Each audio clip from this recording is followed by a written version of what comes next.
बड़ी सुंदर लाइन का इशारा हमारे मास्टर साहब करते हैं। पेशे से आप टीचर भी हैं, मैंने मंच भी बताया था, फिर बता रहा हूं। लेकिन टीचर हो कि कितना बढ़िया खोज करे यहाँ। शरीफ परवाज और टीना जी ने गाया है। शरीफ परवाज ने गाया है टीना के लिए क्या? ओ दीवानी, ओ दीवानी तू मस्तानी, ओ दीवानी तू मस्तानी, ओ दीवानी तू मस्तानी। आइटम बम है तेरी जवानी, आइटम बम है तेरी जवानी, आइटम बम है तेरी जवानी। एक पत्ते और बढ़िया मार साहब। ओ दीवानी तू मस्तानी, आइटम बम है तेरी जवानी, आली है तेरी उमरिया।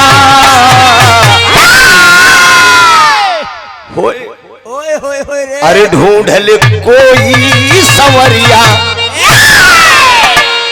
यही लाइन में हमारे स्पेशल खोज बा। मैंने अपने राइटर से एक लाइन आज के जमाने को देखते हुए लिखवाया।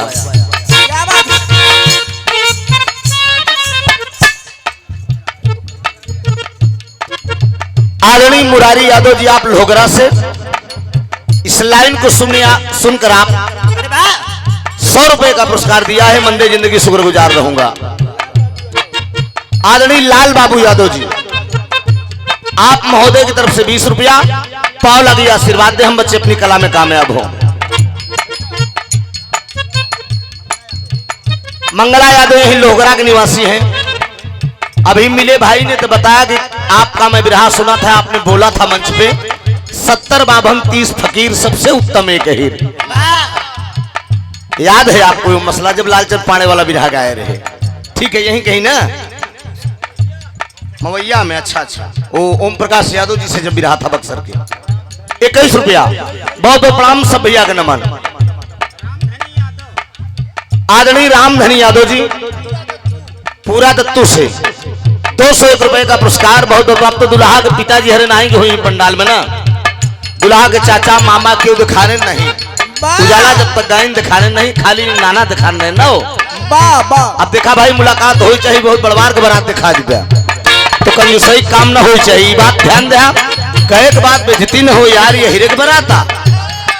ये बतिया ध्यान दे, हमार का हम तक आगे निकल जा। सामने कैमरा लगा है, 2 दिन बाद पूरा विश्व देखेगा। अच्छा उमर साहब नमस्कार, आपको अभी मैं पहचाना, क्या बात है। वहां जो प्रोग्राम आप गाने गए थे ना, ठीक ठीक समझ गए। इशारा है, कोई मंचला लड़का एक मंचली लड़की से कहता है, हेलो माय डियर। क्या भाव है आपका? लड़की कहती है कि नियत मत खराब करो बबलू जी। वो लड़का कहता क्या है? टाइट जींस बा, टाइट जींस बा तंग बचोली, टाइट जींस बा तंग बचोली।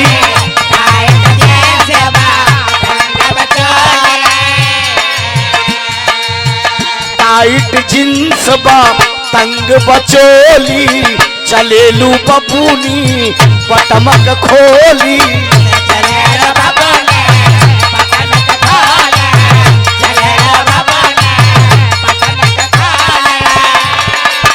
टाइट जींस बा तंग बचोली, चलेलू बबूनी पटमक खोली। लौडन पे डाले लुडोरा,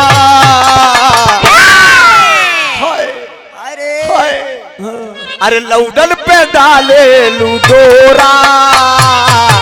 आवा उठाई ले कोरा, रानी हो आवा उठाई ले कोरा, करे जा हो आवा उठाई ले कोरा।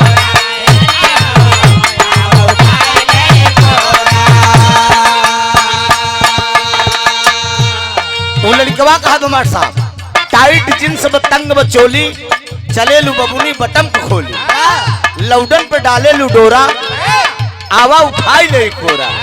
लड़कीवा कहत का फैशन के ई दौर बाबू, फैशन के ई दौर बाबू,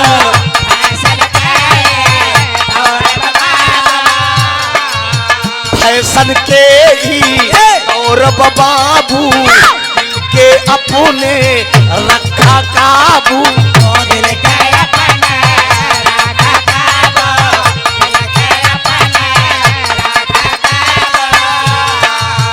फैशन के ही दौर बाबू दिल के अपने रखा काबू, हमसे चलावा जिन चक्कर गलाई न पौगा शक्कर ए बबुआ हो, हमसे गलाई न पौगा शक्कर ए बबुआ हो, हमसे गलाई न पौगा शक्कर ए बबुआ हो, हमसे गलाई न पौगा शक्कर। बदल के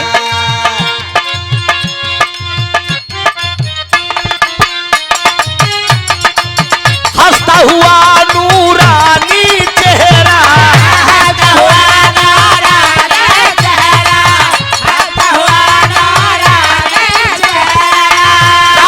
जुल्फे रंग सुनहरा,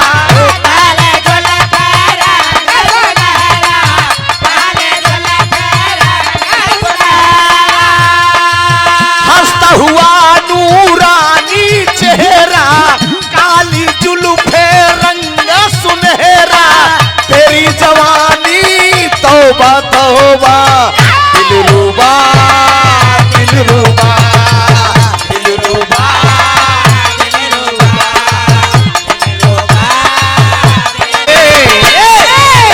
दुल्हन का हाथ गर्मी के महीना में राजा जी जा तू सूते दलाली में, अगिया लागल जवानी में, अगिया लागल हमरो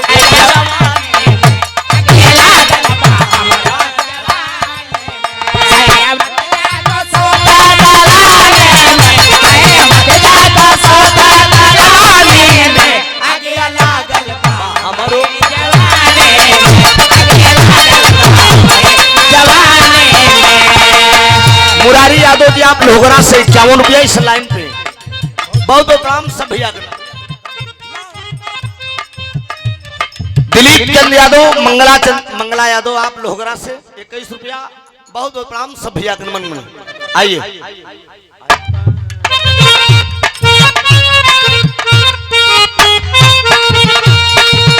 इशारा करे तो कोनो आज के जमाने का प्रेमी कैसे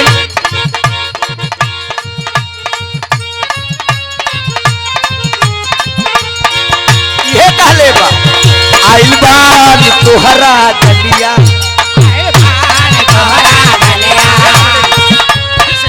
ग्राफर बनाइए थोड़ा स्पीड में।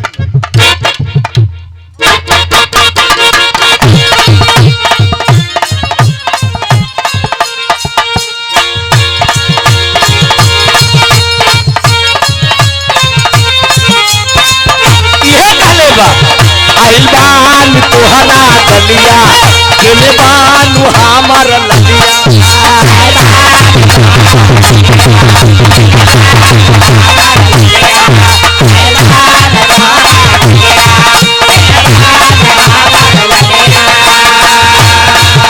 यारा वाके ऐसन भइल बालिया,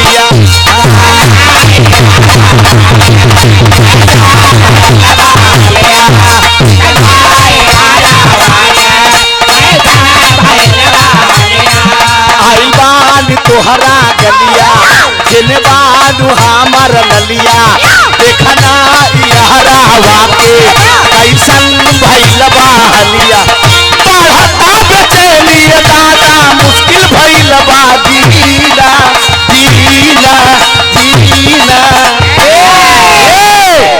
ले लो पुदीना ले लो पुदीना, ले लो पुदीना ले लो पुदीना, ले लो पुदीना ले लो पुदीना,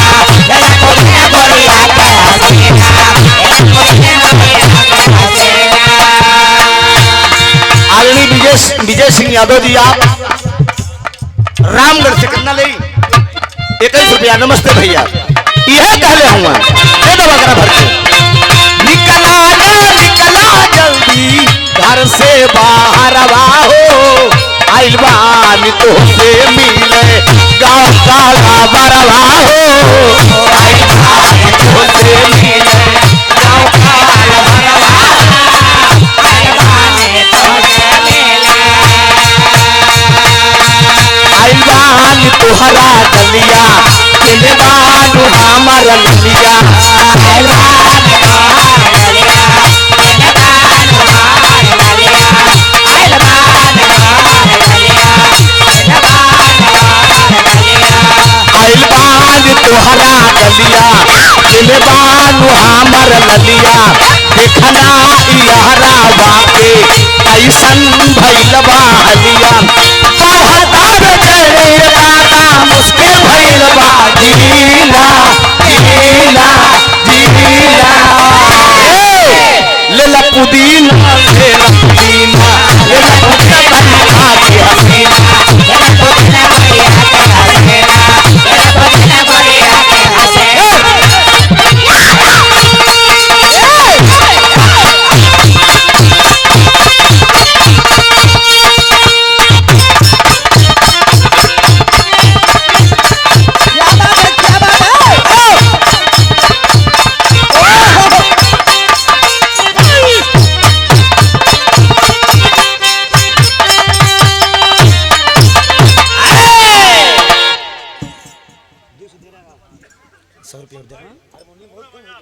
मोहब्बत भाई आप लोहगरा बाजार दाढ़ी वाले सलाम कबूल हो, दुआ दे हम बच्चे अपने फन में सदा कामयाब हो। आपका ठीक है ना मर साहब, बज रहा है ना? हाँ बाजा कम है, ठीक है ना? ठीक है बस सही है, कोई बात नहीं है। संगत है, पहली मुलाकात है आज, 15 साल के बाद मार साहब मुझे बाजार गवा रहे हैं और लेकिन सेटिंग ठीक है। हाँ हम जानते रहे गुरुजी निभाए ले। हेलो 21 रुपए का पुरस्कार, बहुत बहुत प्रणाम सब भैया का।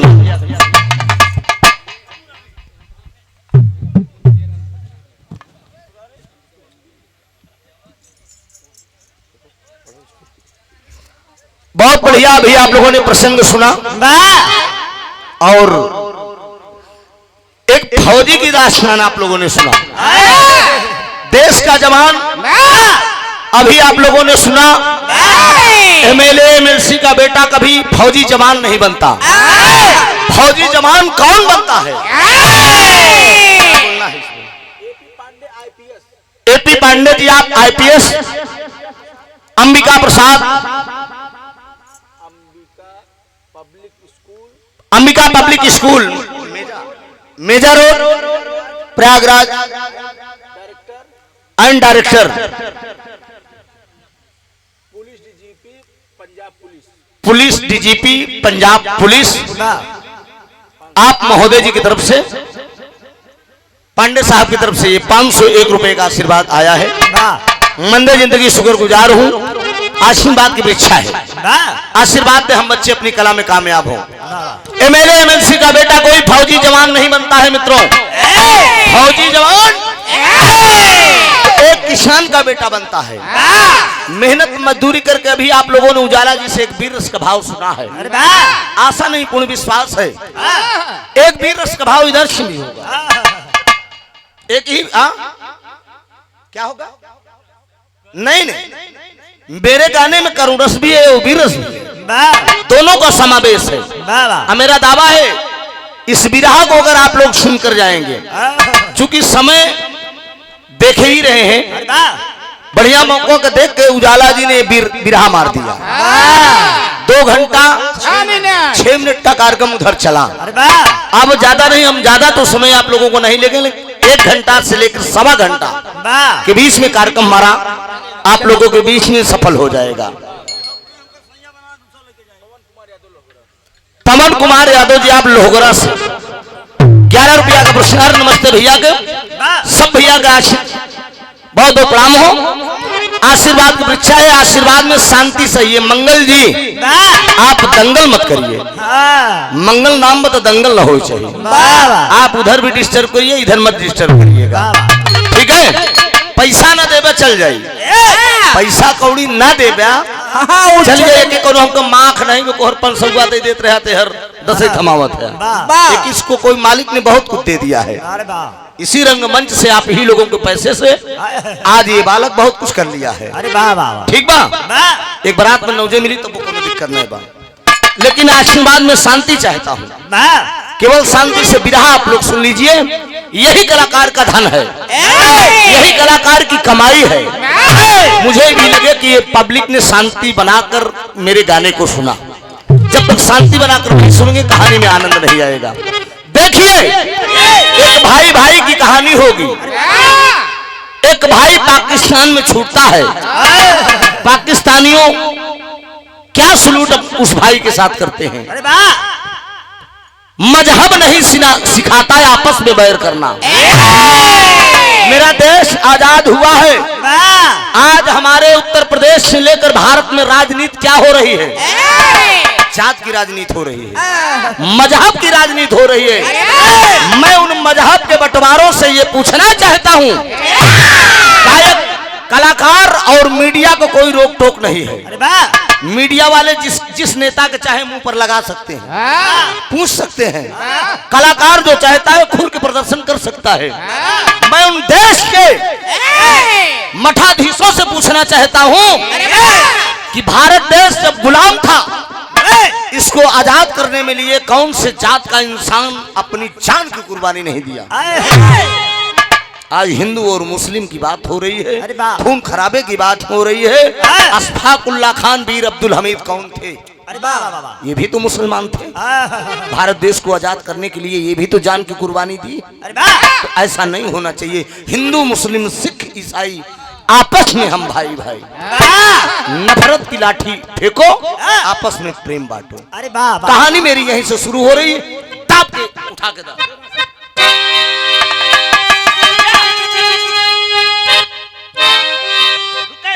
गुरुजी, राम मनोरथ यादव जी 51 रुपया। नमस्ते भैया, आइए। रुकाया लक्ष्मी नारायण यादव जी 51 रुपया। भैया का प्रणाम हो, आइए।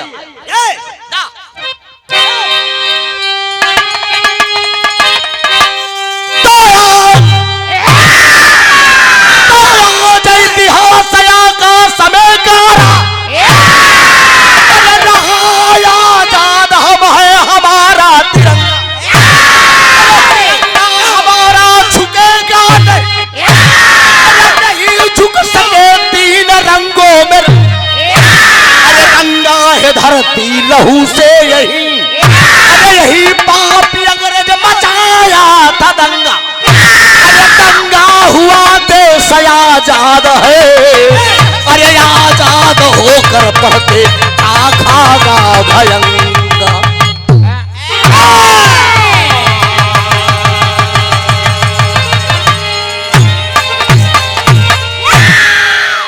आज इतिहास में आकाश कमजोरी नहीं होनी चाहिए, वीर का भाव है।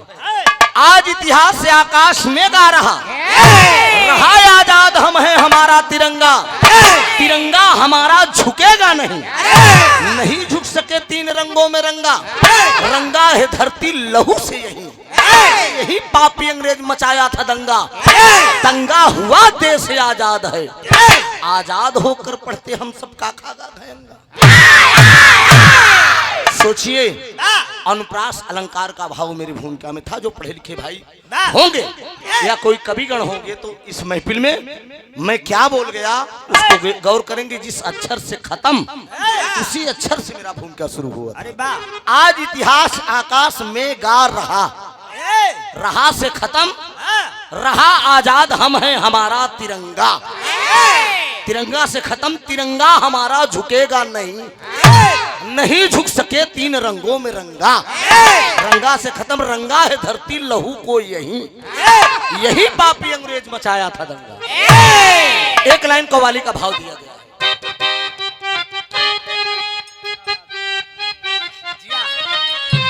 यही लाइन है कि अरे रहे वफा में मुझको भी, अरे रहे वफा में मुझको भी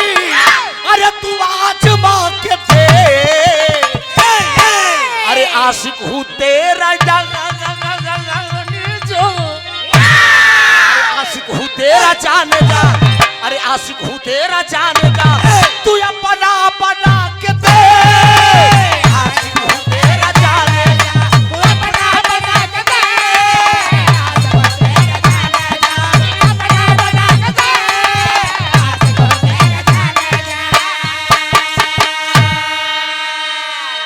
मेरे देश का जवान कहता है क्या कहता है कि अरे हिम्मत हो तो जंग में अरे हिम्मत हो तो जंग में कभी पंजा मिला के दे अरे आ जाएगा समझ में अरे आ जाएगा समझ में अरे कभी जंगा मिला के दे आ जाएगा समझ में अरे जंगा मिला के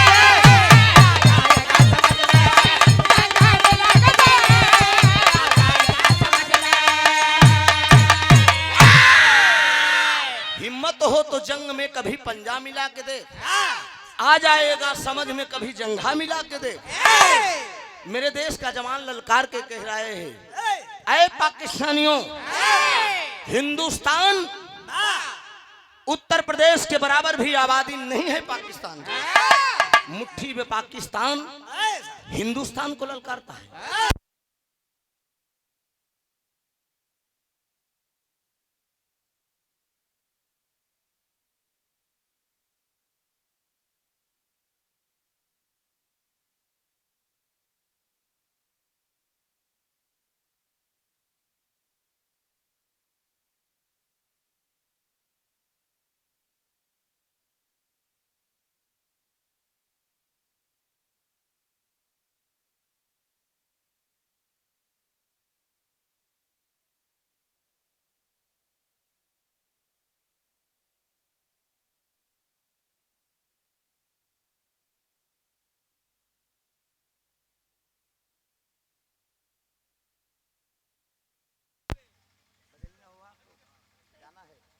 ठीक है कोई बात नहीं पार्टनर हो कलाकार कलाकार की कीमत करता है किसी भी कला जगत से हो हेलो जय बाल लाइट बुट्टी ते द्वार तोहरे सिस्टम को गड़बड़ी हुई वही सिस्टम बा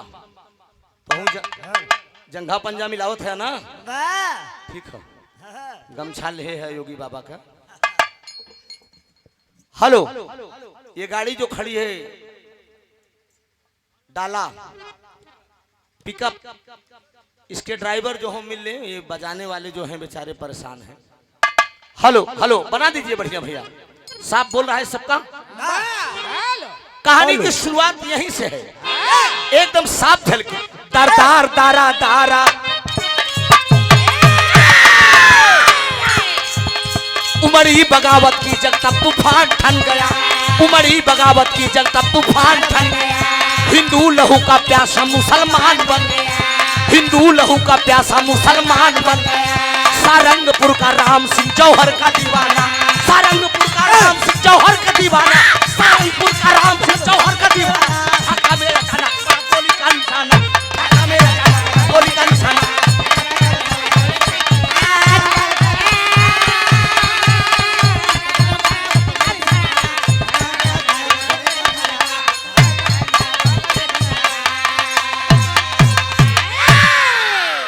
ढाका में अचानक बना गोली का निशान उमड़ी बगावत की जंग तूफान ठन गया हिंदू लहू का प्यासा मुसलमान बन गया सारंगपुर का राम सिंह जौहर का दीवाना ढाका में अचानक बना गोली का निशाना तड़पती तारा देवी थी कंगन को तोड़ तड़पती तारा देवी थी कंगन को तोड़कर तड़पती तारा देवी थी कंगन को तोड़कर तड़पती तारा देवी थी कंगन को तोड़कर रंजीत और मंजीत दो बच्चों को छोड़कर रंजीत और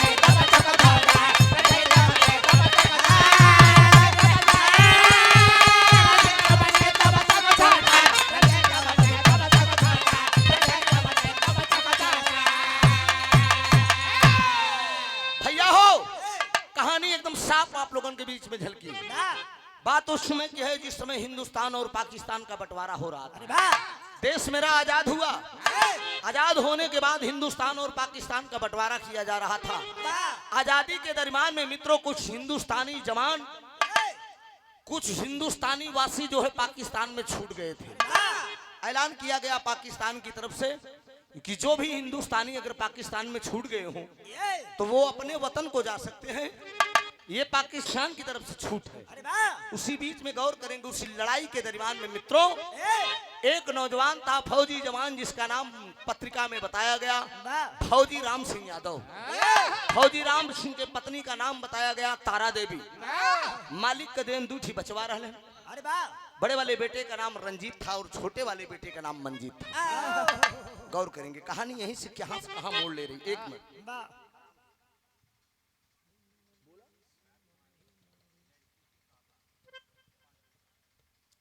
कन्या पक्ष से पुरस्कार आया है। वाह वाह, क्या बात है, लव यू। बहुत कम आता है।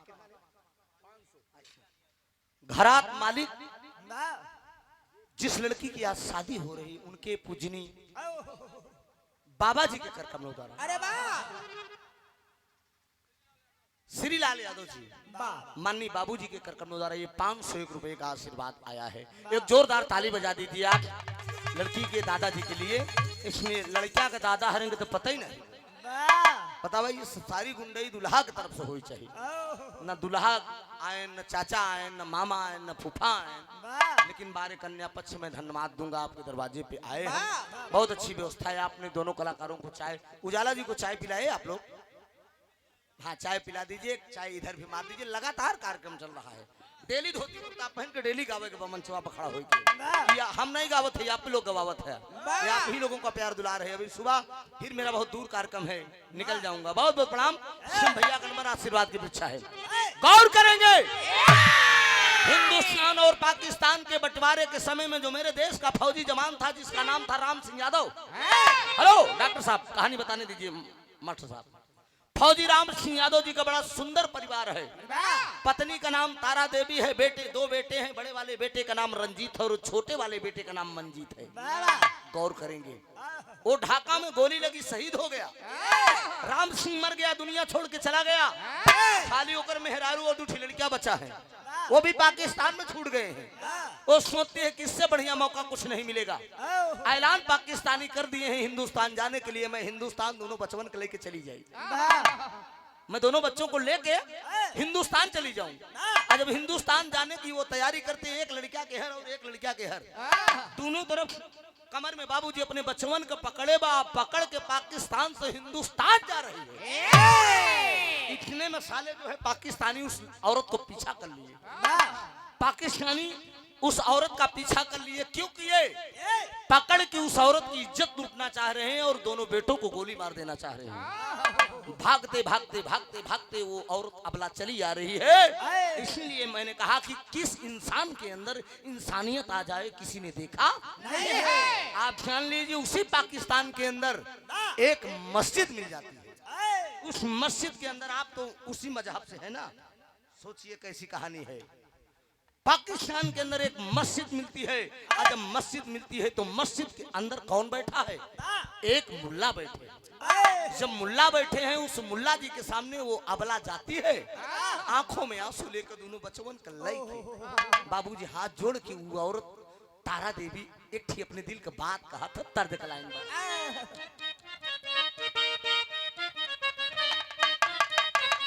फिर से लगावा, फिर से लगावा।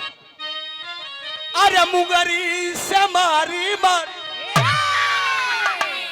क्लियर करा क्लियर करा क्लियर करा, लगावा। कि अरे मुगरी से मारी मारी, अरे दहिया देल तू, अरे मोरे राम दहिया देल तू, अरे जहिया मारेला तम मछरी आवेलन जरूर। यह लाइन है बाबूजी। लेकिन एक मिनट गुरुजी, मस्जिद के मुल्ला के सामने वो आंखों में आंसू लेकर हाथ जोड़कर वो अबला कहती है, क्या कहती है?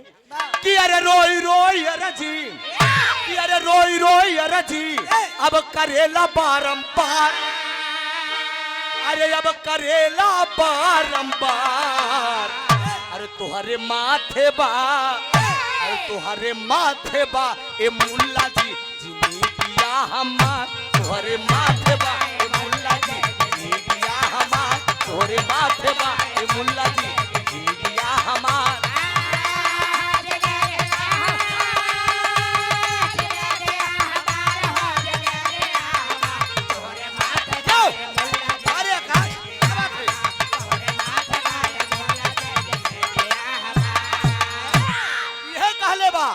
सीमावा पे स्वामी हमारे हो गईले सपाना अच्छा दयो सूरज गोदी तुई गो सुगानावा हो तुई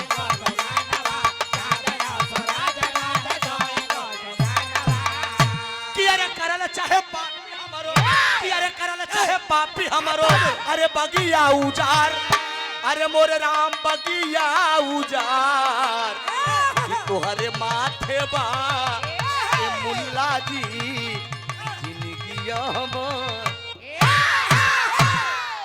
मस्जिद के मुल्ला के सामने हाथ जोड़कर वो तारा देवी कहती है कि बाबा मैं पाकिस्तान से हिंदुस्तान के रहने वाली हूँ, लड़ाई के दरमियान में मैं छूट गई थी। मैं अपने दोनों बेटों को लेके पाकिस्तान से हिंदुस्तान जा रही हूँ। मेरे पीछे कुछ पाकिस्तानी लग गए हैं और गोली मार देना चाहते हैं, मेरे बेटों को और मेरी इज्जत लूटना चाहते हैं। गौर करेंगे मित्रों, आखिर में वो मस्जिद का मुल्ला बोल दिया कि बिटिया तू मेरी धर्म की बेटी है, मजहब नहीं सिखाता आपस में बैर करना, जात का मुसलमान होकर आखिर में वो मुल्ला उस अबला तारा देवी को खुदा और भगवान होता है दे दिया, मस्जिद में शरण दे दिया। कहा बिटिया तुम मस्जिद में छिप जाओ अपने दोनों बेटों को लेके। जब मस्जिद के अंदर वो तारा देवी दोनों बच्चों को लेकर छिप जाती है मित्रों, उसी समय पाकिस्तानी वो कट्टरपंथी आते हैं, उस मुल्ला जी से पूछते हैं कि एक औरत दो बच्चों को लिया है, इस रास्ते से गुजरी है। डांट कर मुल्ला बोला भाग जाओ, कोई औरत इधर नहीं दिखाई पड़ी है। लौट कर जब वो चले जाते हैं कट्टरपंथी, इतने में जब वो निकल के तारा देवी निकलती है मस्जिद से और हाथ जोड़कर मुल्ला जी से कहती है कि बाबा मैं आपका एहसान जिंदगी में नहीं भूलूंगी, रहूंगी हिंदुस्तान में लेकिन कलेजा मेरा पाकिस्तान में धड़केगा। सोचिए बाबा, मेरे बेटों की जिंदगी और मेरी आबरू बचाने की कीमत आप क्या मांगेंगे? वो मस्जिद के मुल्ला कहने लगे कि नहीं बेटी तू कुछ दे नहीं पाएगी मुझे। कहा अरे बाबा मैं हिंदुस्तानी अबला हूँ, मैं हिंदुस्तानी नारी हूँ, अगर रक्त रक्त मेरा बह जाएगा तेरे लिए बाबा तो मैं बहाने के लिए तैयार हूँ। कहा नहीं बेटी तुम नहीं दे पाए। ऐ बिरहा के सुनने वाले श्रोता बंधु, कोई घमंड नहीं है, कोई चैलेंज नहीं है, बिरहा तो सफे गवैया गावत है तमाम छिनरी भौजी, लेकिन कहानी पर आप लोग गौर करेंगे तो रोआ पनपना उठेगा। कहानी को जो स्पर्श कर दे वही कलाकार होता है। ध्यान देंगे एक एक बारीकी लाइन पर। पनक गया, तारा देवी कहती है कि मेरी जिंदगी रहे या न रहे आप क्या मांगेंगे? जो मांग लेंगे वो मैं दे दूंगी आपको। कहती है कि बिटिया खुदा ने यार मेरे पास कोई संतान नहीं दिया है, जवानी से बुढ़ाई मेरे आ गई है, मालिक ने कोई संतान नहीं दिया है, देख बता खाली एक खिलैका दे दे। जरा गौर करेंगे, अमृत का धार के हो कितनो पियाई एगो माई बिना, अमृत का धार के हो कितनो पियाई एगो माई बिना, कैसे करे जवा जुड़ाई ये भैया एगो माई। गौर करेंगे बाबूजी, कोई औलाद कोई मतारी अपने बेटे को कैसे जुदा कर सकती? आखिर में तारा देवी के सामने वो मुल्ला जी एक लड़का मांग रहे हैं। किस लिए? जो दो बेटों में एक बेटा तू मेरे हवाले कर दे बेटी, पाकिस्तान में छोड़ दे। मैं तुझसे कसम खाता हूँ, कुरान की कसम खाकर कह रहा हूँ, एक दिन मैं इसको पढ़ा लिखा कर पाकिस्तान का मेजर बना दूंगा। इतना बड़ा वादा वो मुल्ला जी करते हैं उस तारा देवी से। पैरों तले जमी खसक गई, बाबूजी आबाद रह गई। तारा देवी कहती कि बाबा जिंदगी की सबसे अनमोल धरोहर आप मांग रहे हैं, कुछ और मांग लीजिए। मैंने कहा कि तू नहीं दे पाएगी ना बेटा, नहीं दे पाएगी तू बिटिया। मजबूर होकर उस तारा देवी को उस मस्जिद के मुल्ला के सामने झुकना पड़ा। और ये बाबूजी वो मतारी तारा देवी कैलाश का जो छोटका बेटवा रहा मंजीत को पाकिस्तान में छोड़ देती है, उसी मस्जिद के मुल्ला जी के साथ। अरे बाबा छोड़ दिया और छोड़ के हिंदुस्तान सारंगपुर चली आई। किसको लेके? बड़े वाले बेटे को लेके, रंजीत को लेकर चलिए। एक लाइन तर्जमा, अरे छोड़ी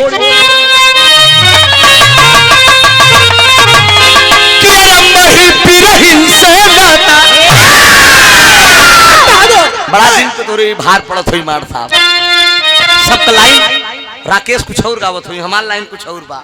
हाँ एक मिनट, सबका अपन अपन स्टाइल होता है, हम दूसरे मिजाज के गवैये हैं।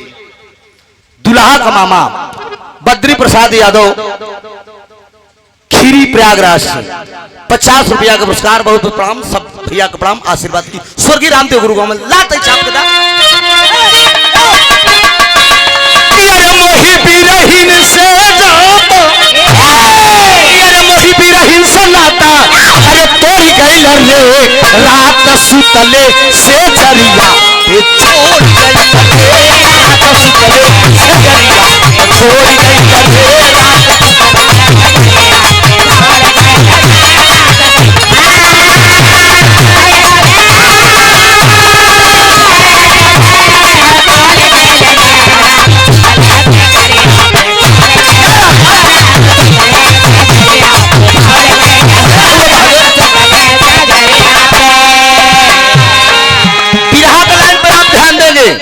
लेकिन बाबूजी दोनों बचवा दोनों भाई बिखर गए। छोटा वाला भाई पाकिस्तान में और बड़ा वाला भाई हिंदुस्तान में। छोटा वाला भाई पाकिस्तान में और बड़ा वाला भाई हिंदुस्तान में। अरे भुलाई गई ले तू ना धर्म के पीछा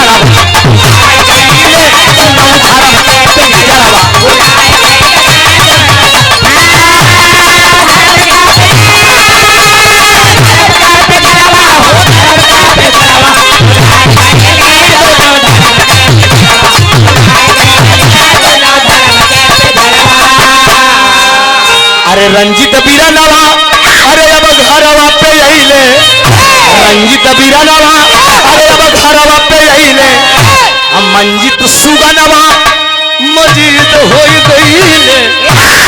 अरे इस्लामी मजहब, अरे इस्लामी मजहब कबूल कइले दोनों धर्म के पिजावा आई कइले दोनों धर्म के पिजावा।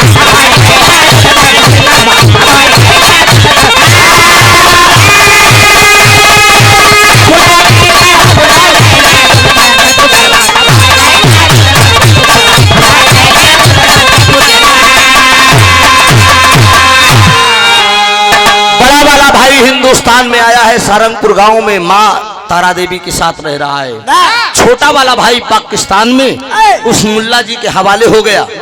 वादा किए थे मुल्ला जी तारा देवी से कि एक दिन मैं पढ़ा लिखा कर पाकिस्तान को उसको मेजर बना दूंगा। लेकिन मित्रों समय बीतता गया, रंजीत इधर माँ के साथ रुके रंजीत इधर माँ के साथ रह के पढ़ाई लिखाई कर रहा है, लेकिन छोटा वाला भाई भी पाकिस्तान में पढ़ रहा है। मुल्ला जी वादा किए थे कि मैं इसको पढ़ा लिखा कर एक दिन पाकिस्तान का मेजर बना दूंगा। अरे बाबा एक दिन वांट लिखता है, पढ़ लिख कर कंप्लीट हो गया और फौजी जवान बन गया। कौन? बड़ा वाला भाई बनता है रंजीत, फौज की नौकरी पाया है और वर्दी और टोपी में बाबूजी जब अपने दरवाजे पे आता है, मतारी तारा देवी को सलूट मारता है।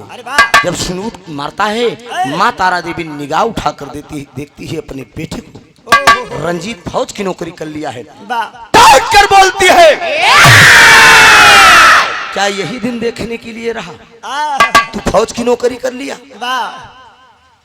हाँ, तेरे पिताजी ढाका में गोली लगी शहीद हो गए और आज तू भी फौज की नौकरी करेगा? दहाड़ कर वो नौजवान कहता है, अरे माँ बहादुर पिता का बहादुर हूँ, बहादुर पिता का बहादुर हूँ बेटा। पीठरण में दिखाऊंगा कैसे, पिताजी मेरे वतन का पुजारी, अरे पूरा देश उनका रहेगा या भारी। मोहब्बत की बेड़ी जुदा कर दे माता, अब खुशी से ललन का विदा कर दे माता। ए माई कमी बा हम बताओ बैठे पे बहादुर पिता का मैं बहादुर बेटा हूँ, तुझे तो गर्व करना चाहिए। एक वीर पुरुष की पत्नी के साथ एक वीर पुरुष की माँ भी तो कहलाएगा। मैं शहीद हो जाऊंगा कोई गर्व नहीं है, बड़े आदर सम्मान से लोग नाम लेंगे कि पति के साथ साथ बेटा भी शहीद हो गया। बाप पिताजी मेरे फौजी जवान थे तो मैं भी फौजी जवान बनना चाहता हूँ माँ। यही बात हुआ बाबूजी, बड़ा वाला भाई हिंदुस्तान में मेजर बना। रंजीत मेजर गया बन गया। मालिक का दिन देखे जो छोटका भैया वाला मुल्ला जी वादा किए थे वो भी पढ़ा लिखा कर उसको पाकिस्तान का मेजर बना दिया। जब वो मेजर बन गया भैया हो फौज की नौकरी पाता है। फौज की नौकरी पाया, माँ से आशीर्वाद दिया, कहा माँ मैं लड़ने के लिए जाऊंगा। वो भी पाकिस्तान का मेजर बन गया। बाबूजी तो समय का चक्र है, टेरी का भाव। अरे मोरे राम, अरे मतवाला पढ़ के चली भाषेरवा। अरे मतवालो ओ मतवाला पढ़ के चली भाषेरवा। अरे आबादी पिलक हस्ती बारे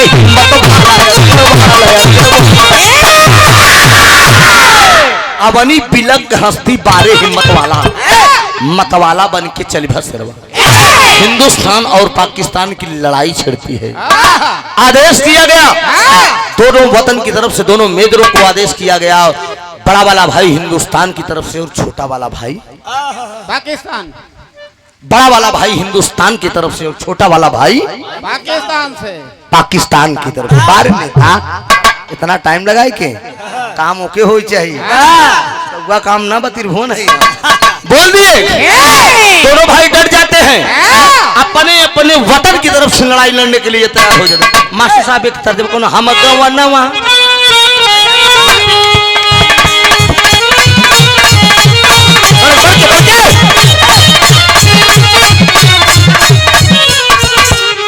हम गवनवा नहीं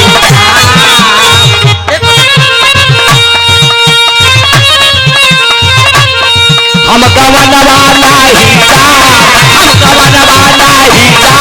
नहीं पीता लगा यही रनवा, नहीं पीता लगा यही रनवा। हम गवनवा नहीं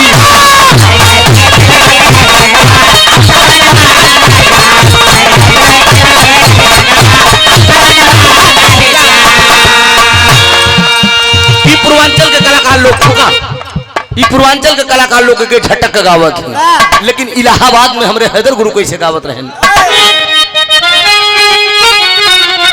अरे हम गवनवा नहीं जा,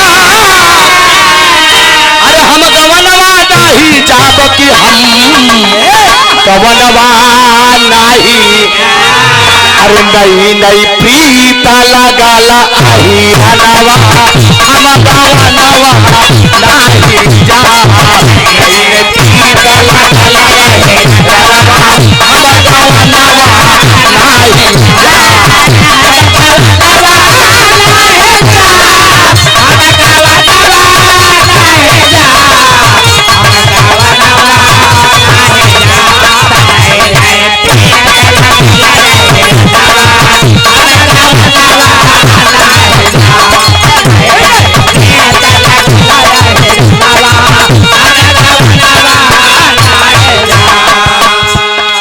अहिरा खिया वही पेड़ा मिठैया, कैका खियऊ बेबे मनवा। अहिरा खिया वही पेड़ा मिठैया, कैका खियऊ बेबे मनवा।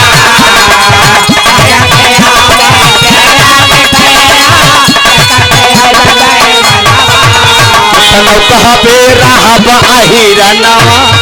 हम गवनवा नहीं जा। मंगला यादव जी आप लोहगरा से 51 रुपया का पुरस्कार बा। भैया का प्रणाम बा। तनी बढ़ावा का चिमुरा कहे जात यार कौनो बात फुल गई रहे यहाँ एकदम। अब ऐसे ज्यादा है यू नहीं ना का कहे सीटी ले देख करे हाथ ले ही दही। हेलो हेलो दबा लागत। मंगला यादव जी आप लोहगरा से 50 रुपया का पुरस्कार। भैया कहना कि 70 बाभन 30 फकीर सबसे उत्तम एक हीर। मंगला जी का जान जब 70 बाभन खिए हुए 30 फकीर खिए हुए, खाली एक हीर खियाए दो तना पुण्य मिल जाएगा। खाली एक हीर खियाए थे बतिया ध्यान दे बराबर भी याद बोला खियावत रहे। हाँ 51 रुपया बहुत प्रणामो सब भैया का नमन आशीर्वाद की परीक्षा है। लेकिन उस्ताद एक पलट देते रहे कैसे।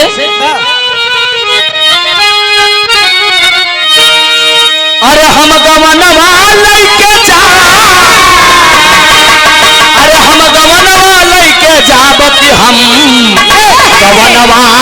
लइके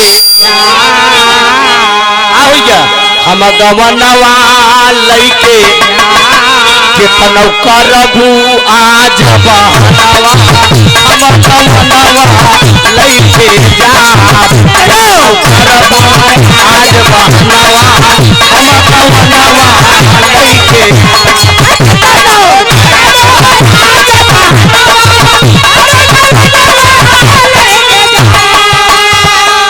पेड़ा मिठैया के बात कराजिन तो का चभाऊ भाई मलाई पेड़ा मिठैया के बात कराजिन तो का चभाऊ भाई मलाई पेड़ा मिठैया के बात कराजिन तो का चभाऊ भाई मलाई। दुल्हा के मामा बद्री प्रसाद यादव जी आप खीरी प्रयागराज से 100 रुपया का पुरस्कार बहुत प्राप्त सभी तेलियरगंज में नहीं चल के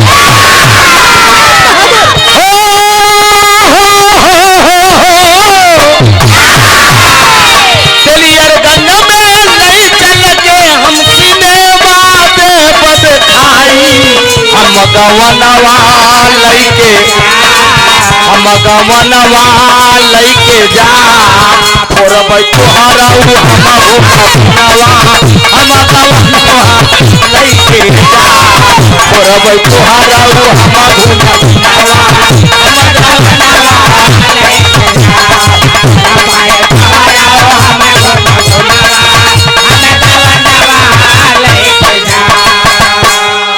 मंगला यादव जी आप लोगरा से 50 रुपया नमस्ते भैया के यही कहना है दोस्त। हेलो लेकिन आज हिंदुस्तान और वैसे भाई पर्सन तपई तो करता और बहुत गजब सट के दे रहा है यार धीरे धीरे ना खुद ही मैं बता रहा है यार कि आप इधर गड़बड़ हेलो हेलो हेलो यार चीं चांग कराई देता और एकदम फिट लेडीज चिनाते डरा के बढ़िया सट के दे हाँ ठीक बस साफ सुना हमारे लगे तो नहीं माहौल बनाओ तो साला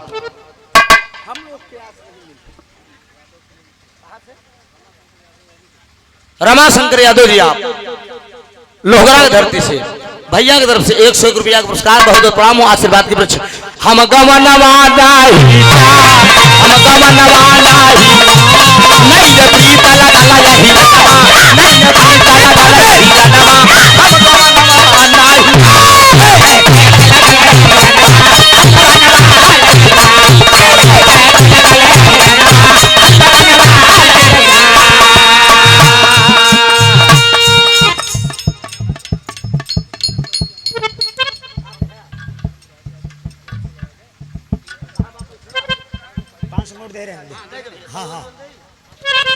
मुरारी यादव जी आप लोहरा से 101 रुपया का पुरस्कार 500 के नोट में 200 दे चुका है 300 वापस कर देना भैया ये ना। लेकिन मेरे देश का जवान वो करता क्या है रंजी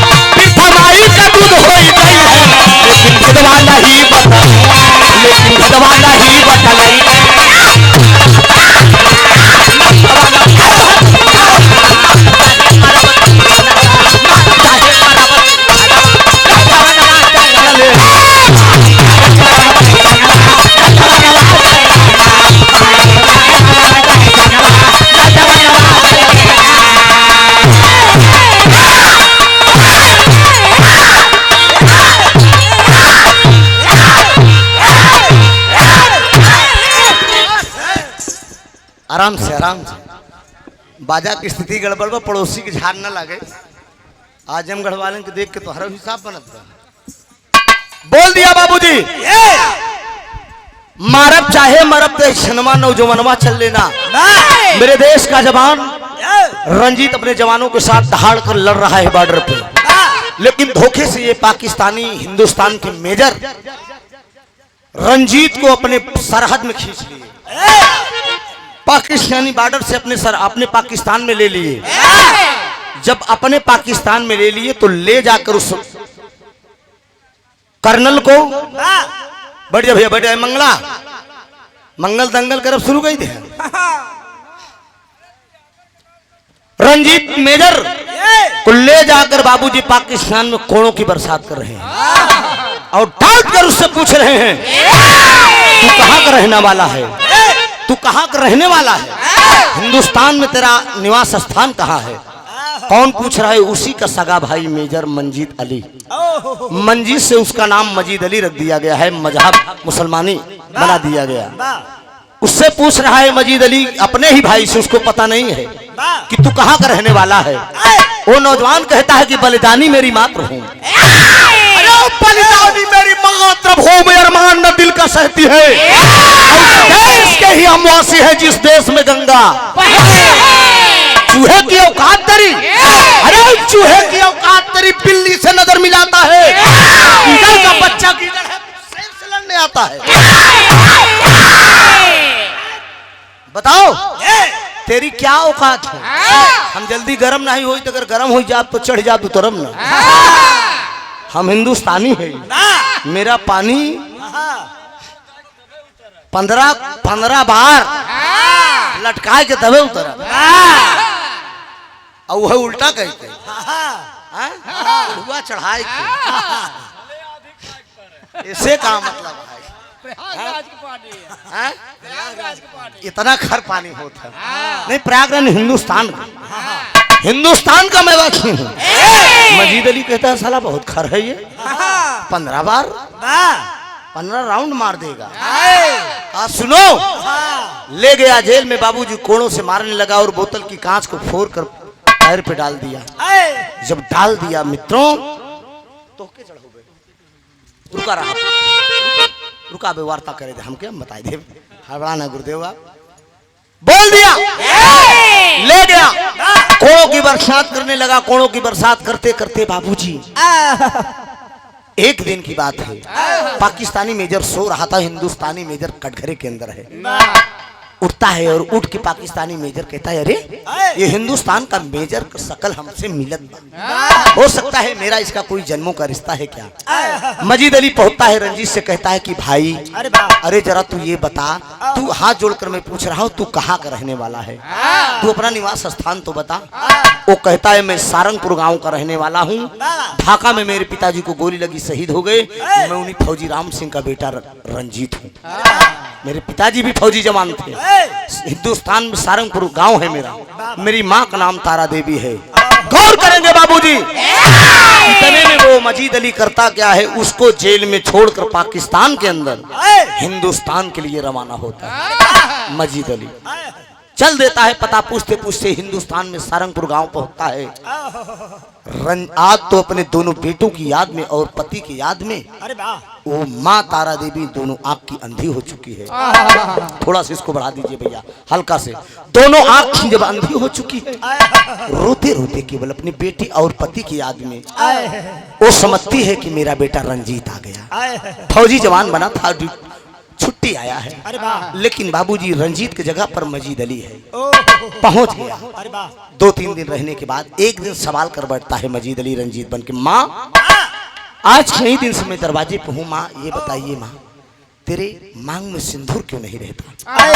यही बात जब वो बेटा सवाल करता है बाबूजी तो बड़ी गम भरी कहानी वो कहती कि बस लाल बस, इसके आगे अब कुछ मत पूछना मेरे बेटा। कहा नहीं माँ अब तो भेद तुझे बताना होगा। मतारी का कहले बैठ लाइन तर्ज भाई यहाँ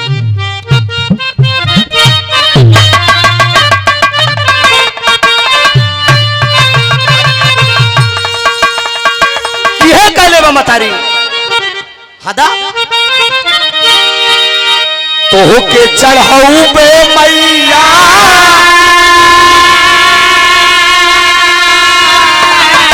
अरे नारियल चुनारिया हो कि गंगा मई पर कैदा हमारो नवारिया हो कि गंगा मैया। मतारी तारा देवी कहती है कि रोवेलिनी मतारी, रोवेलिनी मतारी अरे मोरा लाला नावा सुनी लाना, मोरा लाला नावा सुनी लाना।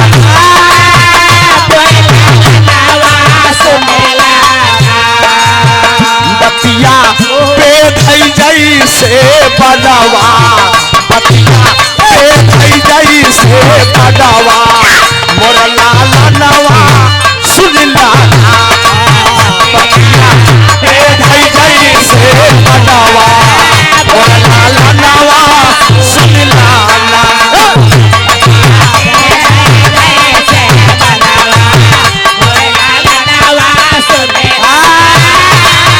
मोर लाला नवा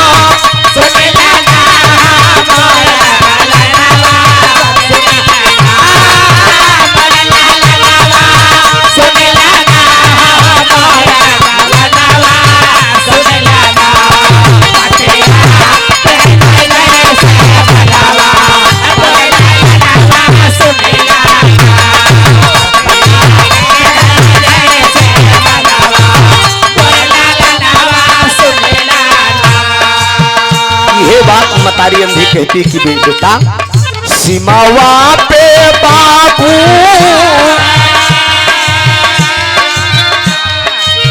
एक पत्ती और बढ़ा एक पत्ती और बढ़ा सीमावा पे बाबू तोहरे मार लगईलन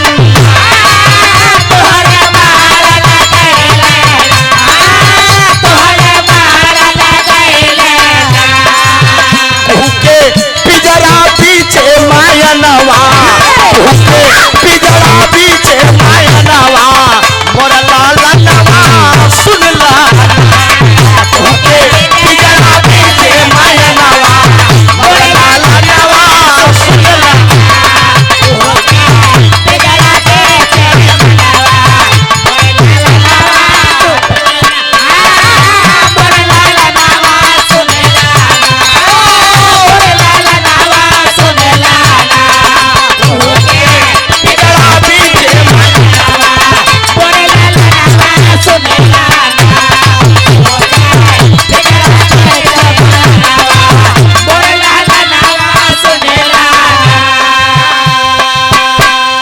बेटा तेरे पिताजी का नाम फौजी राम सिंह था।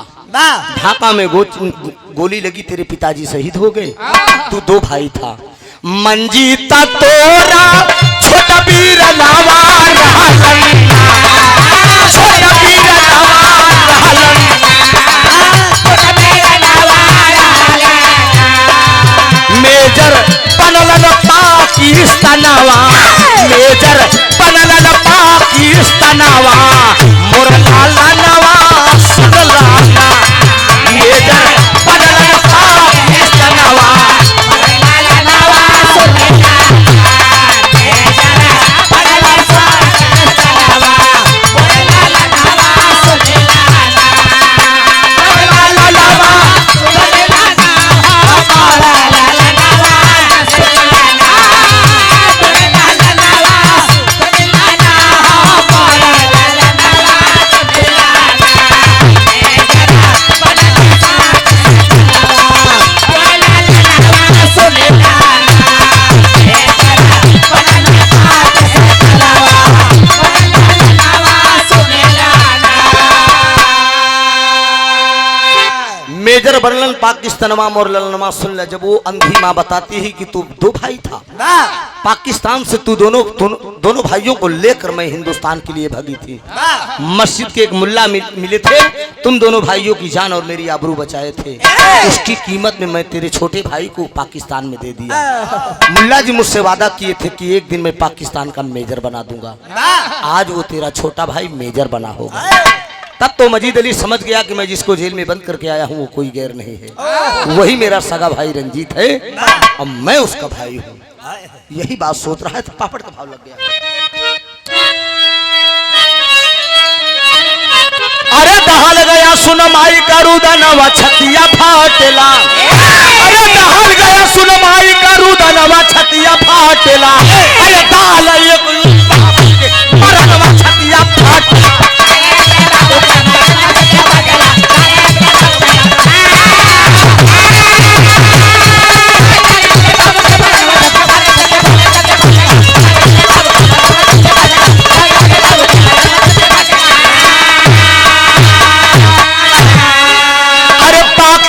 जेल के अंदर मेजर मजीद गई आई हो। अरे पाँव पकड़ के भैया के अब कहां न लगे बिल खाई हो। अरे ना जाने में बन गया तू समानवा छतिया फाटेला। अरे ना जाने में बन गया तू समानवा छतिया फाटेला। अरे भेटई भाई भारत का पीरनवा छतिया फाटेला।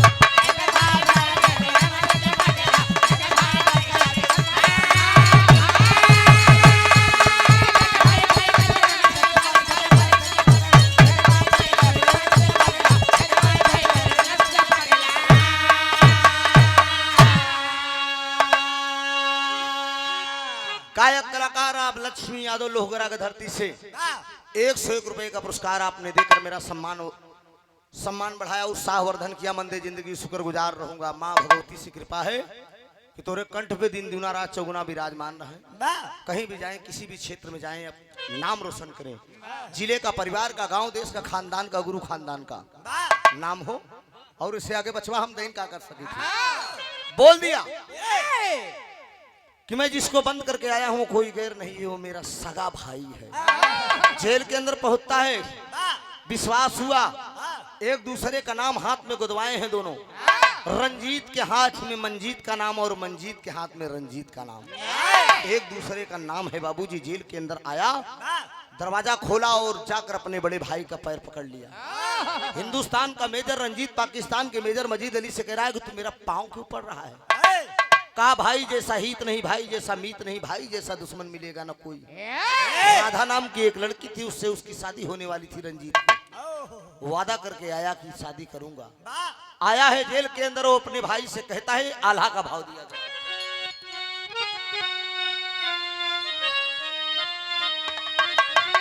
अरे पौआ पकड़ के रोवई, अरे पौआ पकड़ के रोवई, लहुरा पीरा नवाए भैया।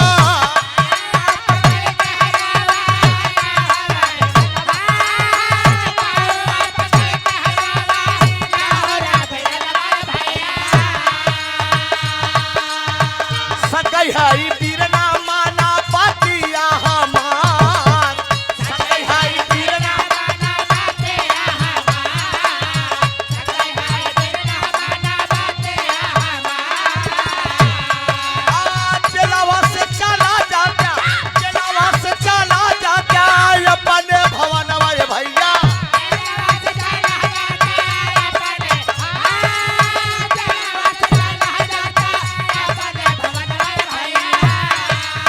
पाकिस्तान साले दई है गोलियां हो मार, पाकिस्तान साले दई है गोलियां हो मार, पाकिस्तान साले दई है गोलियां हो मार। भाई का पैर पकड़कर बाबूजी मजीद अली कह रहा है कि मैं तेरा सगा भाई हूँ, कल ये पाकिस्तानी साले तुमको गोली मार देंगे। एक काम करो भैया, तू हिंदुस्तान चला जा। माता राधा, मतारी तारा देवी इंतजार कर रही है। हम दोनों भाइयों की याद में वो आंख के अंधी हो चुकी है और बाबूजी की याद में राधा भाभी तो हर इंतजार करत है। काट कर रंजीत कहता है अरे तू ढोंग कर रहा है, तू मेरा भाई है। कहा नहीं विश्वास है, तो माता ने बचपन में एक दूसरे का नाम हाथों में गुदवाया है। जब देखा तो उसे विश्वास हो गया कि हम दोनों सगे भाई हैं। जेल से फरार करता है मेजर रंजीत को पाकिस्तान से। तजलिया से चाली भावा तुरंत नौजवानवा,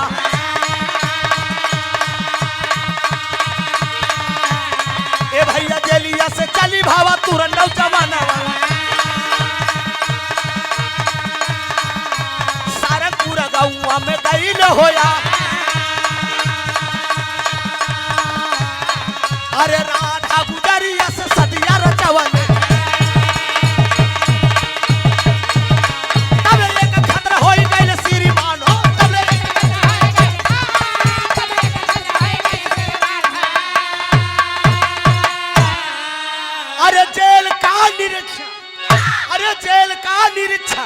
अरे अब करनल करैयवले एक कैदी जलवास रहले फरार।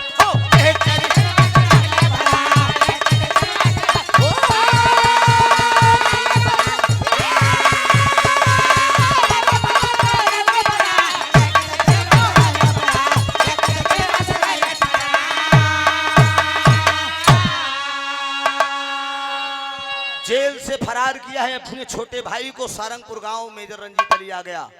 जेल का निरीक्षण करने के लिए पाकिस्तान का कर्नल आता है। जब पाकिस्तान का कर्नल जेल का निरीक्षण करने आया तो पाकिस्तान जेल के अंदर एक कैदी कम है। कौन? हिंदुस्तान का मेजर रंजीत नहीं है। एक दिन दोनों भाइयों को आपस में बात करते हुए देख गया था कर्नल। मजीद अली को बुलाता है और पूछता है कि हिंदुस्तान का मेजर कहाँ गया? नहीं बता पाता है। उठाता है बाबू उस नौजवान पर तुरंत पिस्टल चला देता है।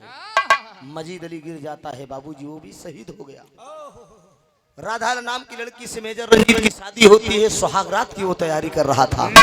पेपर और पत्रिका के माध्यम से सुबह खबर पहुंचती है कि हिंदुस्तान के मेजर रंजीत को फरार हो जेल से पाकिस्तान जेल से फरार होने के आरोप में पाकिस्तान के मेजर मजीद अली को गोली का शिकार बनाया गया। तमतमा उठा बौखला गया नौजवान। सोचने लगा कि नई नबीली दुल्हन आई है, मैं सुहागरात मनाऊं कि मैं अपने भाई की जान का बदला लूं। पढ़ी लिखी दुल्हन है, राधा नाम की लड़की सुहाग कक्ष में बैठी है। पहुंचती बारी मेरी हिंदुस्तान की नारी। वो पहुंचता है नौजवान, कहता है कि प्रिय एक बात मैं तुमसे कहना चाहता हूँ। आखिरी बार में क्या कहता है?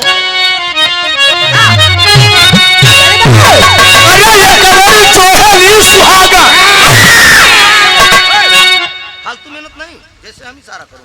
अरे ये कमर जो है सुहागा, अरे बाबू सजिया, अरे ये कमर जो है सुहागा, अरे अब बाबू सजिया, अरे वो हर बाग पाली तलवारे सरहद पे मटिया।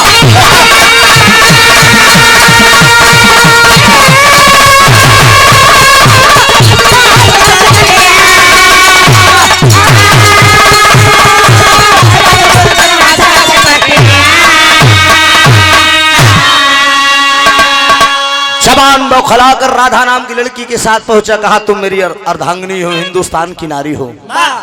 एक ओर मांगे ली सुहागन, जोहेली सुहागन बाबू से जिया, ओहर मांगे बलदनमा सरहद पे मटिया। बताओ मैं सुहागरात मनाऊं कि अपने भाई के चांद का बदला लूं?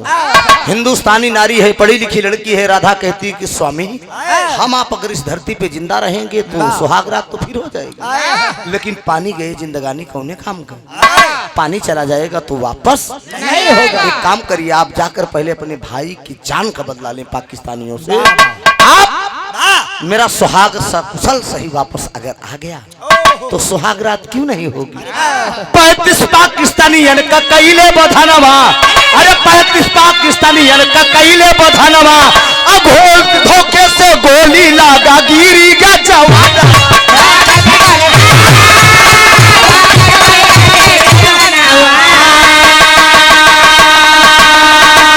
अरे अमर शहीदन का बात, अरे बाबू है गतिया, ओ हर माँ गई बलिदान मोर सरहद पे मोतिया। 35 पाकिस्तानियों के मारता है। धोखे से एक गोली पाकिस्तान के किसी फौजी जवान की आकर उसको रंजीत को लगती है। सरहद में साले खींच लिए। खींचने के बाद दोनों भाइयों को बोटी बोटी कर दिए। रंजीत और मंजीत को बोटी बोटी करके पैक करके साले जो ना बाघा बॉर्डर रखा दिए, हिंदुस्तान में छोड़ दिए। सुबह ड्यूटी चेंज हो रही थी। नौजवानों को जब ड्यूटी चेंज हुई, बाबूजी ताबूत खोले तो रंजीत और मंजीत की लाश है। गांव के लोग, मुल्क के लोग जुटे हैं तमाम। नई नबीली दुल्हन राधा हाथ की मेहंदी भी नहीं छूटी है। सुहाग रात की तैयारी कर रही थी, लेकिन मांग का सिंदूर बिछड़ गया। इधर बाबूजी दोनों आंख का अंधी मतारी तारा देवी, वो भी बुलुक बुलुक कर रोने लगे कि मैंने अपनी जिंदगी में क्या लिया था? क्या यही दिन देखने के लिए मेरी मौत क्यों न हो गई? मेरा मांग का सुंदर देश के लिए कुर्बान हुआ, आज मैंने अपने दोनों बेटों को भी खो दिया। चिता लगवाती है, जो दो चिता लगती है। छोटे वाले बेटे की लाश को टुकड़ा टुकड़ा लेकर जो अंधी माँ है तारा देवी, वो बैठ जाती है चिता में, जिंदा सती होती है बाबूजी। और जो रंजीत है, रंजीत की लाश उसकी नई नबीली दुल्हन जो राधा है, वो अपने पति की लाश लेकर के, जब मेरा मांग का सिंदूर इस धरती पे नहीं रहा, मैं जिंदा रहकर क्या करूंगी? दोनों सास और बहू बाबूजी, राधा अपने पति के साथ और तारा देवी अपने छोटे बेटे के साथ चिता में अग्नि लगवाती हैं और जिंदा सती हो जाती हैं। ये मेरे हिंदुस्तान की जवानों और नारियों की कहानी है बाबूजी। वाह वाह वाह देश को आजाद करने के लिए न जाने कितनी माताओं बहनों का मांग का सिंदूर उजड़ गया। न सरेआम यही गोरी चमड़ी वाले अंग्रेज साले सरेआम बहन बेटियों की आबरू लूट लिए। लक्ष्मी झांसी की रानी पीठ पर बाबूजी बेटा पान कर जो है सरेआम लड़ाई किया है। ये वही तपी भूमि है। यहाँ वीर अब्दुल हमीद, अशफाक उल्लाह खान, चंद्रशेखर, वीर भगत सिंह घास की रोटियां खा लिए बाबूजी, लेकिन सर नहीं झुकाए, सर कटा लिए, जान गंवा दिए। ये वही हिंदुस्तान है। मौका आने पे तो एक एक कुर्बानी करके देखेंगे। आए मेरे हिंदुस्तान के नौजवानों, आज न जाने कितने नौजवानों को चेहरे पे मायूसीपन है। क्यों कि देश आजाद होने के बाद भी फिर भी आज गुलामी नजर आ रही है। एक ठीक पेड़ कटवावे को था बबलू भाई, तो दीवान जी हर से आदेश ले, यही आजादी है। चीज हमारी, सब कुछ हमारा। घटना भी हो जाएगी, पेड़ ऐसा है कि मकान गिर जाएगा, लेकिन दीवान जी तब खतरा मार नहीं होंगे। यही आजादी है, यही मेरा देश है। India is the golden world. ये सोने की चिड़िया है, सोने की चिड़िया कही जाती थी, लेकिन आज ये खोखला हो गया। कभी अपने जिंदगी में आप लोगों ने सोचा था कि 1000 का गैस सिलेंडर मिलेगा? 1000 का गैस मंगाएंगे आप, 100 के पार पेट्रोल मिलेगा, 100 के पार डीजल मिलेगा। ये मेरा यही भारत देश है। एक से बढ़कर एक बेईमान, लेकिन फिर भी मेरा देश महान। सर फिर भी मेरा भारत देश महान। यहाँ महान की खान नहीं है। यहाँ आज ही मेरे यहाँ पर अच्छे अच्छे विद्वान लोग पढ़े, हाँ 100 जूता खाए, लेकिन तमाशा घुस के देखा। यही मेरा भारत देश है। ये जान लीजिए, देश आजाद हुआ, लेकिन पहले के नेता थे, पहले के नेता थे जो देश के लिए मरते थे। अब आजकल के नेता, क्षमा चाहूंगा, केवल आपन बनने में परेशान है। उसकी बुराई वो कर रहा है, उसकी बुराई के करोड़ बैलेंस हो जाए, काम बन जाए। यही राजनीति है। आखिरी भाव,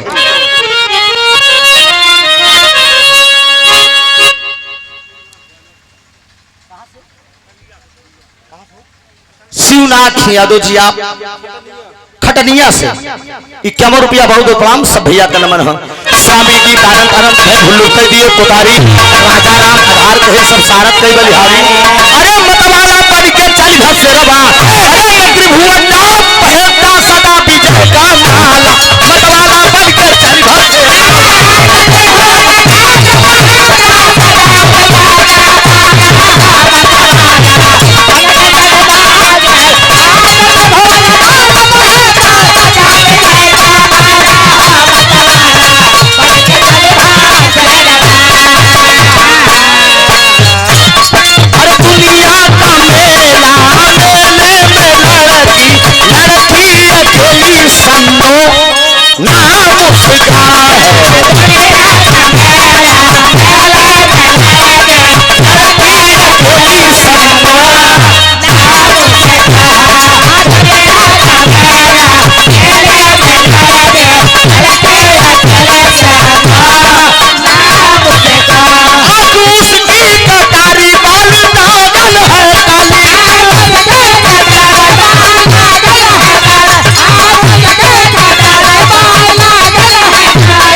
यादव और दीपचंद यादव जी, यही लोहगरा के धरती से 51 रुपया का पुरस्कार, बहुत बहुत प्रणाम। अरे राजा हो तो है कैसे मनाई, राजा हो तो है कैसे मनाई, राजा हो तो है कैसे मनाई।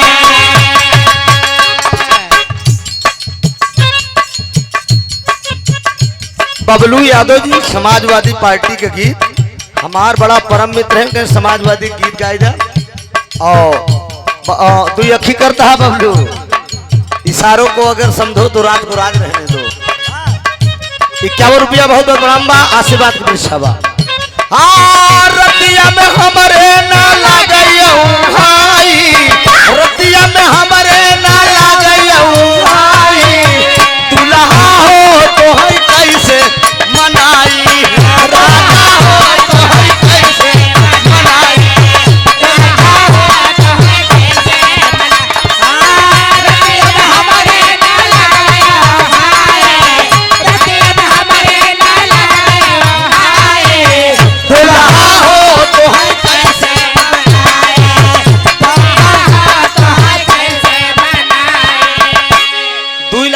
समाजवादी गीत बबलू भाई जी की फरमाइश पहली बार भी थी, इस बार भी वो थी।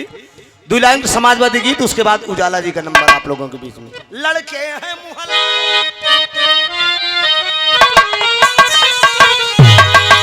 अरे लड़के हैं मुहल्ले के,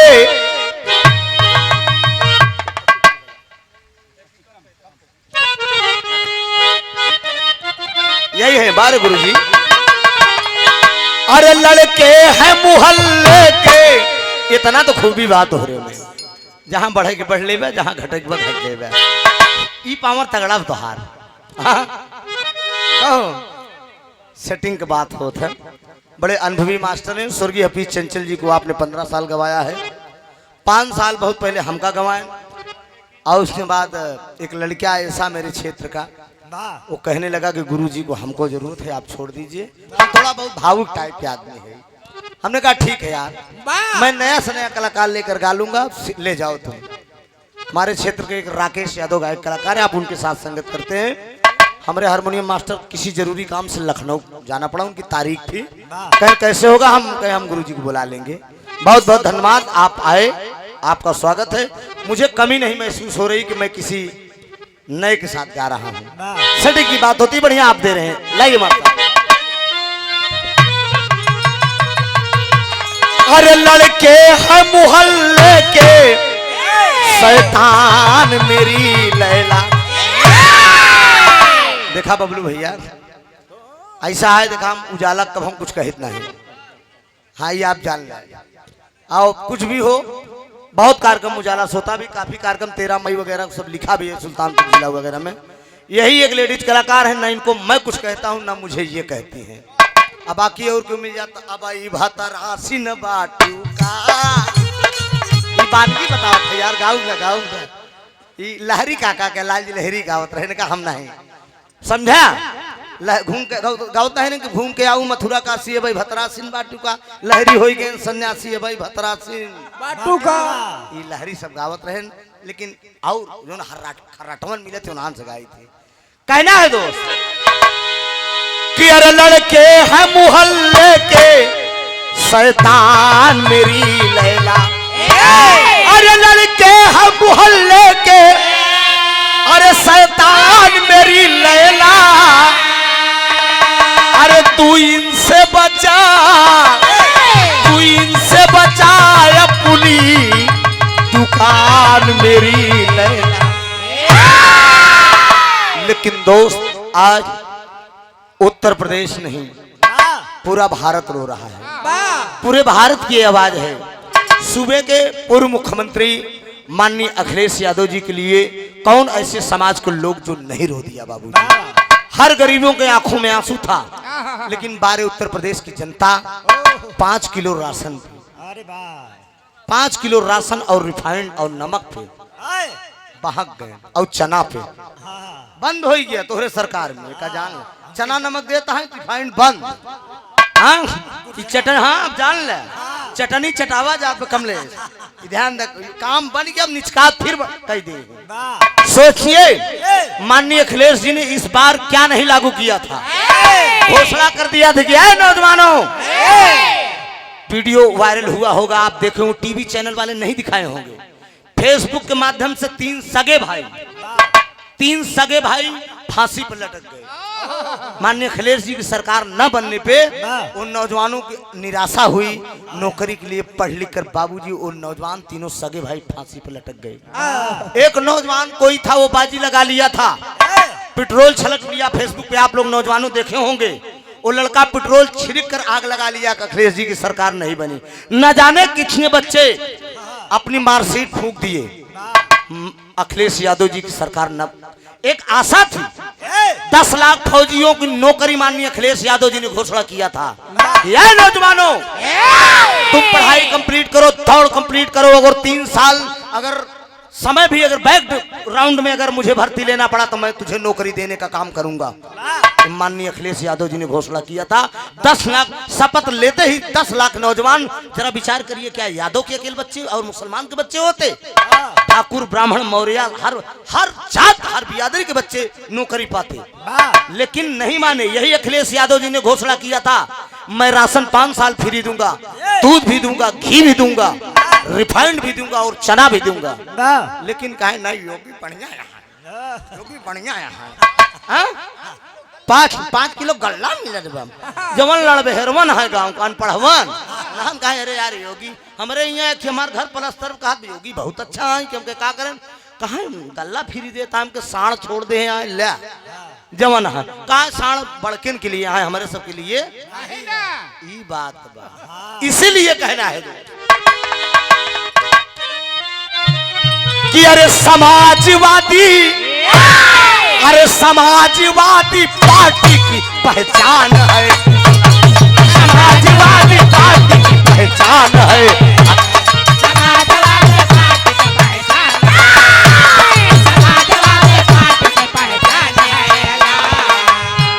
समाजवादी पार्टी की पहचान है अल्लाह।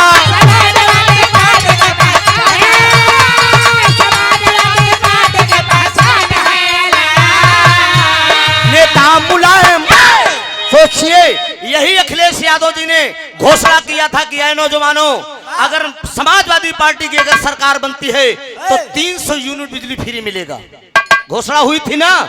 आज बिजली की क्या स्थिति में पूरी रात मसा खजुआवत है, मच्छर खजुआए है भाई साहब ना। सत्य है ना गुलाब माने गुलाब भैया सत्य मान लें। देखिए कमलेश नेताजी लाइन पावत है तो ये कहाँ माने वाला है। 100 जूता खाए तमाशा घर घुस के देखा।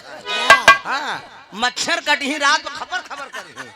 आज हम क्यों बुराई को सरकार को नहीं करते लेकिन भाई साहब आज बिजली की क्या दशा है। बिजली का बिल भी बढ़ाया जा रहा है और सोवे गरीबन का नाम मिलते मेहरारू लड़कियां लेके छते पड़ा रही थी। अब लाइट आवे तब चली लेटा जाए सोवा जाए। तो समाजवादी पार्टी की अरे समाजवादी पार्टी की बाबू पहचान है।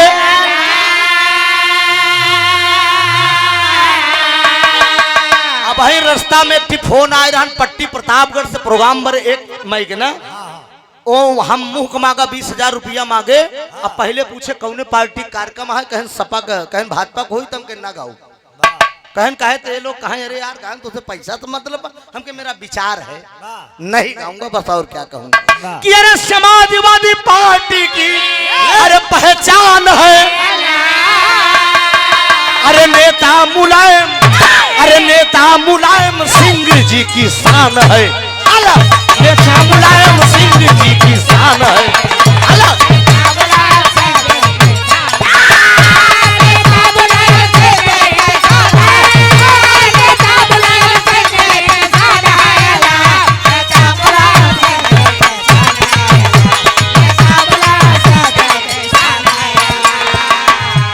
चोरों से नहीं मतलब न डाकू से है नाता।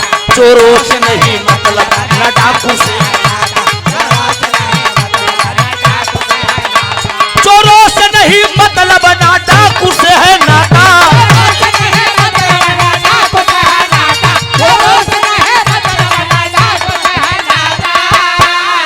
अरे जनता के बीच इनका सम्मान है अलग। आज गांव एम्बुलेंस घूम रही 100 नंबर घूम रही माननीय अखिलेश यादव जी की देन है। रक्षा मंत्री माननीय धरतीपुत्र नेता मुलायम सिंह थे। इसके पहले फौजियों की लाश कभी घर तक नहीं आती थी। माननीय नेताजी ने इसको लागू कर दिया। आज किसी भी बिरादरी का फौजी नौजवान शहीद होता है लाश घर तक आती है। ये माननीय नेताजी का ऐलान किया हुआ नियम है, लगाया हुआ नियम है। माननीय नेताजी जब रक्षा मंत्री थे और आज उत्तर प्रदेश नहीं पूरे भारत की एक आवाज है क्या 2024 में हर इंसान के दिल में एक बात गूंज रही है। आए हाय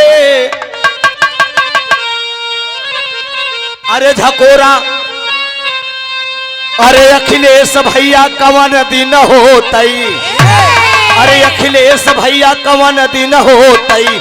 तू बनी जाता पीएम कवाना दिना होतई। तू बनी जाता पीएम कवाना दिना होतई।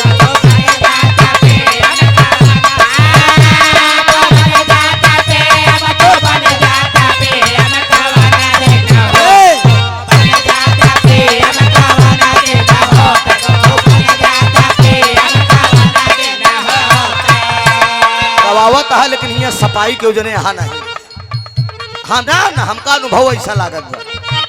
अरे गरीबन का मदद की है, अरे गरीबन का मदद की है, रहा जब तू सीएम का वाला देना हो, तू बन जाता पीएम का वाला देना हो, तू बन जाता पीएम का वाला देना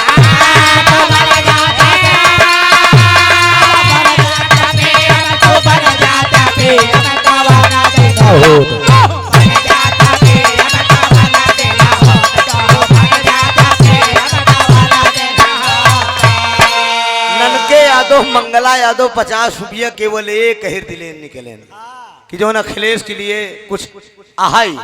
हाँ बाकी तब यही से कहती वाली सिटिया चली। हाँ यह सब बात है। यही सब बात देख ले यार, देख मारे यार बेइज्जती कराई देत गया दे तार, बल्कि कहे होता ना गाए होई था।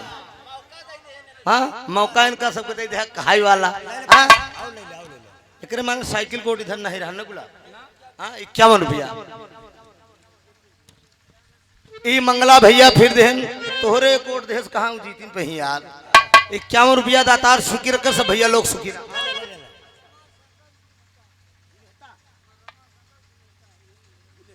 रमा शंकर जी आप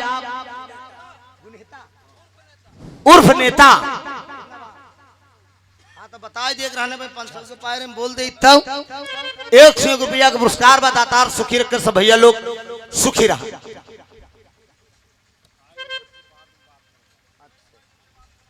अब है ना बात। अरे दुर्गा भवानी से लगाओ जल्दी, हम गाय बैठी फिर नंबर दे। अरे दुर्गा भवानी से यही बाया रजिया, अरे बिरना का हमारे तू सुनिला कहा, अरे गरीबन का मदद किया, अरे गरीबन का मदद किया, अरे रहा जब तू सीएम का वादा देना हो, तू बनी जाता पीएम का वादा देना हो, तू बनी जाता पीएम का वादा देना हो।